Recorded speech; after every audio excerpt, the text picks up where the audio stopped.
Espero que estemos ya preparados para empezar. Yo me llamo Martin Wolf. Tengo el gran honor y el placer de moderar esta importante mesa redonda formada por magníficos participantes. El tema que nos ocupa es muy oportuno y tiene una importancia mundial. Y se refiere al cisma, a la brecha entre el norte y el sur. Pero antes de introducir el debate, quisiera presentar a los miembros de esta mesa, puesto que son personas suficientemente famosas como para que todos ustedes les conozcan. Aquí, inmediatamente a mi izquierda, tengo a Ngozi Okonjo-Iweala, la directora general de la Organización Mundial del Comercio, de la OMC, y además miembro de la Junta de este Foro Económico Mundial. A continuación, Gustavo Petro, presidente de Colombia. A continuación, el señor Paul Kagame, presidente de Ruanda. A continuación, William H. Gates, Bill Gates, como lo conocemos la mayoría de nosotros, que entre otras cuestiones es copresidente de la Fundación Bill y Melinda Gates. Y al final de este grupo tenemos a Mark Rutte, primer ministro de Países Bajos. No vamos a hacer una serie de preguntas y respuestas porque no tendremos tiempo, sino que hablaremos en primer lugar del problema general de la gobernanza y cada uno de los miembros de esta mesa hará una breve intervención y después pasaremos a intervenciones generales sobre 4 temas: comercio, finanzas, salud y clima. Y después, si todo el mundo ha respetado escrupulosamente el tiempo, contaremos con la oportunidad de mantener un intercambio de opiniones entre nosotros. Y quisiera empezar con una introducción de 1 minuto justo, porque para mí este es un tema interesantísimo y hay muchas desventajas de hacerse mayor, pero una de las ventajas es que uno puede recordar cosas que son relevantes. Cuando yo empecé a trabajar en el Banco Mundial en 1971, fue precisamente al inicio de los años 70, este fue un periodo en que hoy veo ciertas similitudes, no solamente por la guerra en Oriente Medio, la inflación y otros shocks que afectan al mundo, además de otros motivos de inestabilidad. También hubo una institución y un grupo que se denominaba el Grupo de los 70, que hablaban a favor de un nuevo orden económico internacional. Eso era una brecha, un cisma entre el norte y el sur. Y otro libro interesante, un libro interesante de la época, publicado a mediados de los 70, se titulaba Estados Unidos en oposición.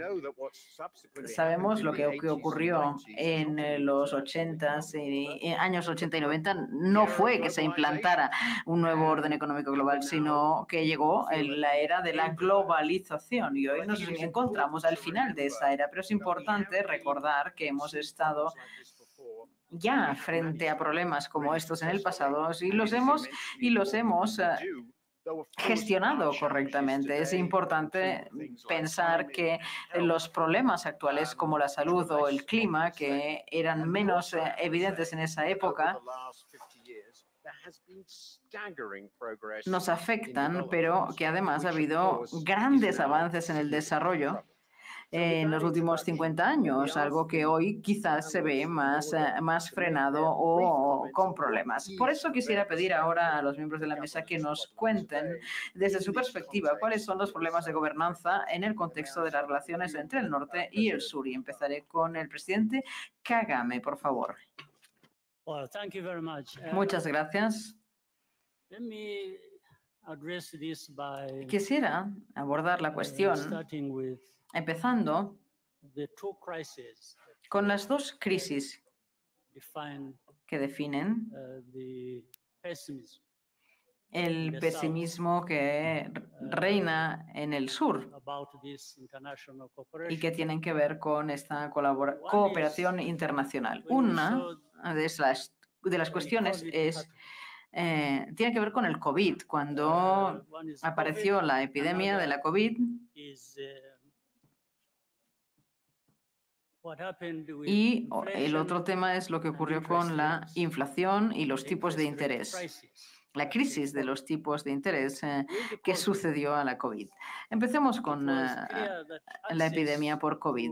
Quedó claro que el acceso a las vacunas y a los tratamientos eran problemáticos. Se concentraban básicamente en el norte. El sur se consideró el acceso a estos tratamientos y vacunas llegó mucho más tarde en el sur, incluso demasiado tarde, porque el sur global no tenía capacidad para fabricar sus propias vacunas o tratamientos. Y después, acompañado de muchos años de estímulos, acompañado por las medidas de estímulo fiscal en el mundo desarrollado, vimos cómo aparecía la crisis de la inflación. Y la respuesta fue aumentar los tipos de interés. Y eso para muchos en el sur supuso un precio muy elevado que todavía están pagando muchos países.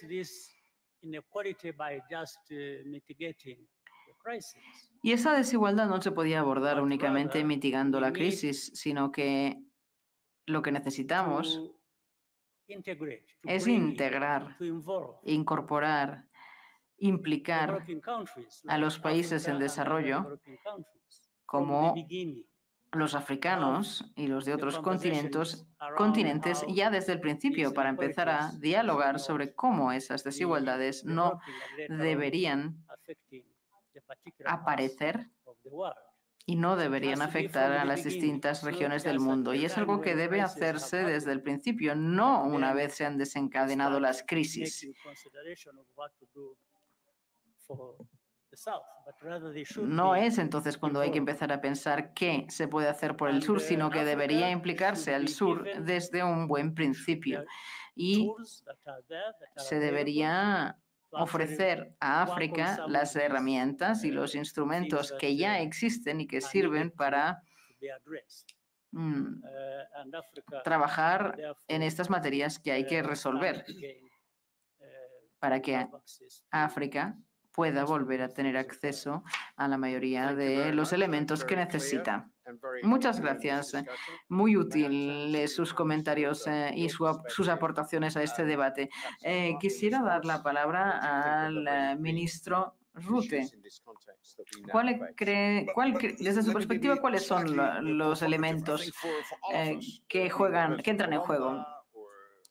Quisiera hacer algo provocativo, algo provocador. Nosotros, los primeros ministros, el presidente de Colombia, el presidente de Ruanda y yo mismo, tenemos dos funciones. Primero, que nuestros países sean seguros y que la economía funcione, que la gente tenga empleo y que puedan ocuparse de sus propias vidas. Y en este sentido, tengo un cierto problema al hablar siempre de esa escisión, de ese cisma y de esa división entre norte y sur. Creo que ya deberíamos dejarlo atrás, porque nos necesitamos unos a otros y como hemos visto en la COP28 en Dubái, podemos conseguirlo. Existe ese debate constante entre el nacionalismo, si deberíamos seguir siendo miembros de la Unión Europea, el papel de la OMC, de la ONU, etcétera, etcétera, como si eso se pudiera oponer a tener un interés en el nivel nacional.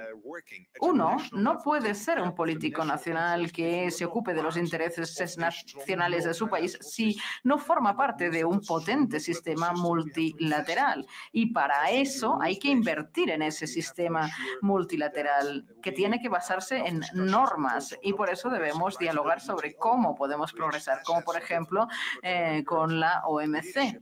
Ha vivido ciertas dificultades, pero bajo el liderazgo actual hemos visto muchos avances en campos que son muy, muy importantes. Así que no diría yo que hay una escisión entre norte y sur, ni entre el nivel nacional ni el multilateralismo. Si nosotros como políticos queremos proporcionar la seguridad colectiva y los empleos y la economía a nuestros ciudadanos, necesitamos países fuertes y organizaciones multilaterales fuertes.